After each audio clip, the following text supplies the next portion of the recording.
Bonjour à tous, nous sommes toujours sur le Drone Film et Photo Festival qui a lieu en Belgique, à Saint-Hubert, sur l'aérodrome militaire. Je suis avec Michael Daris de la société RC Takeoff. Bonjour. Bonjour Michael. Bonjour.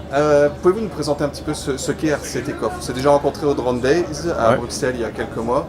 Et justement, on n'avait pas trop le temps de discuter. Est-ce que vous pouvez nous présenter un peu l'activité de RC Takeoff? RC Takeoff, c'est un SPRL qui fabrique des drones sur mesure. Donc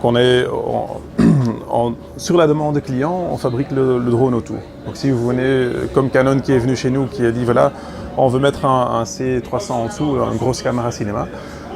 Ils sont venus chez nous et puis on a dit ok, bon, on va calculer avec nos ingénieurs, on va calculer avec nos techniciens tout ce qu'il faut pour votre drone idéal, qu'il tient le plus longtemps en l'air, qu'il tient le mieux contre les vents fortes, parce qu'en Belgique, ça souffle. Ça souffle, donc ça souffle et il pleut, donc les drones chez nous sont étanches, ils peuvent voler jusqu'à 100 km/h de vent. Ça c'est des choses assez incroyables. Et ici on a un primeur, pas seulement dans la caméra mais aussi dans le drone, on a une récupération d'énergie qui se fait à chaque freinage du moteur.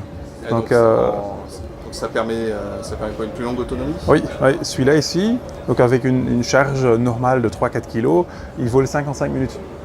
Ce qui est déjà une belle durée pour Ce qui est une très belle durée pour un multirotor. Et justement parce que chaque moteur il freine plus ou moins 100 fois par minute pour garder son cap et pour garder sa stabilité et tout ça. Et chaque fois qu'il freine, il y a de l'énergie qui est récupérée par le contrôleur et repoussée dans la batterie. Donc on arrive vraiment à avoir des temps d'autonomie qui sont supérieurs quand on vole, quand on fait un stationnaire. Et s'il n'y avait pas cette technologie de récupération d'énergie, l'autonomie serait de combien? 30 minutes. Donc on double presque quasiment l'autonomie. C'est ça. Et donc équipé avec une nacelle stabilisée, sur lequel vous avez monté donc, un Canon C300. Oui. Vous pouvez nous dire, expliquer un petit peu la caméra, si j'ai bien compris, est assez récente. Oui, la caméra elle est sortie il y a 2 semaines, donc c'est une toute nouveauté. Il est sorti il y a 2 semaines, c'est la première qui est vraiment ici en Belgique. La première fois qu'elle visite la Belgique, en fait, cette caméra-là. Demain, elle repart en Angleterre, il va faire un preview là-bas. Donc on a pour ce drone festival, pour Saint-Hubert ici, on a vraiment le primeur mondial qu'on peut le montrer. Donc ça c'est le fameux C300 Mark II avec une grosse lentille. 4K je suppose en oui, 4K en chaque couleur. C'est énorme. On peut faire des grands films à tournage avec ça sans souci. Et donc celle-ci est complètement tropicalisée puisqu'on peut, le drone lui permet d'aller sous la pluie. Oui. Et la caméra aussi, aucun risque à l'utiliser. Alors, pluie battante ou petite bruine? Pluie battante. Le drone, c'est comme on travaille déjà depuis 2 ans avec l'école Espace Drone et chez eux, ils volent pluie, pas de pluie, beau temps, mauvais temps, ils volent tout le temps. Jusqu'à 80 km/h de vent, on laisse voler les élèves à l'extérieur. Pluie ou pas pluie. Et on a vraiment une énorme expérience dedans parce que chaque drone a déjà fait au moins 1500 heures de vol chez eux. Donc ça fait une énorme expérience chez Espace Drone. Et en dehors d'Espace Drone, votre type de clientèle, ça va être quoi? Ça va être surtout de l'industrie ou plutôt du cinéma? On a plusieurs clients. Comme je vous dis, les clients viennent chez nous avec leurs demandes. C'est un peu pour dire voilà, je veux avoir une échelle qui sait aller jusqu'à 20 mètres d'auteur.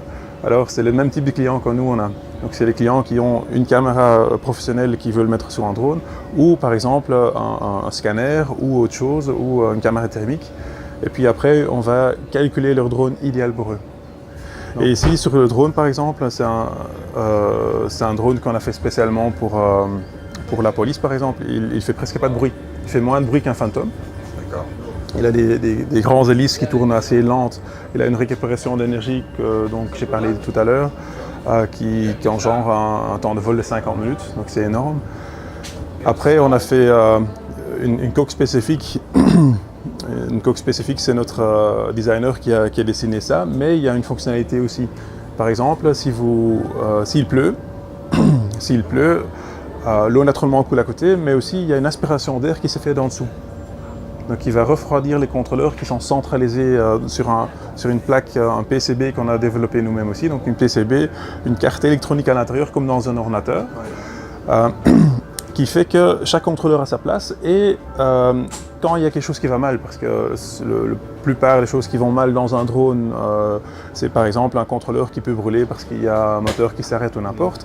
Alors là, il y a des fusibles et tout ça dans la plaque qui vont dire électroniquement, voilà, on te coupe et on continue à voler.